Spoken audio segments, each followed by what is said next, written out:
qishloqqa ketaman. Qishloqdagilar hatto notanish odam bilan salomlashishadi. Agar bilsangiz, u yerdagilar bir-birlariga hashar qilib uylar qurishadi. Hamma bir-biridan xabardor, kim farzand ko'rdi, kim uylanyapti, kim shaharga o'qishga ketdi bu yerdacha. Bu yerda kecha hamrohing bor edi yoningda. Bugun esa yo'q.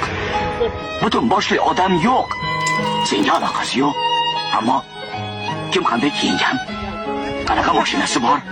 Uni qanday olgan, pulni qayerdan topgan? Mana buni bizga aloqasi bor. Bu bizni qiziqtiradi. Dasha chekib olgan 12 yashar bolani oldidan indamay o'tib ketamiz. 3 kishi bittasini do'pposlayapti. Ko'rmaganga olamiz. Sadaqa so'rab o'tirgan nochor ayolga pinagimizni ham buzmaymiz. Bola bug'inlab yig'layapti, indamaymiz. Nimagaki bizga aloqasi yo'q? Nimaga endi aloqasi bo'lmas ekan?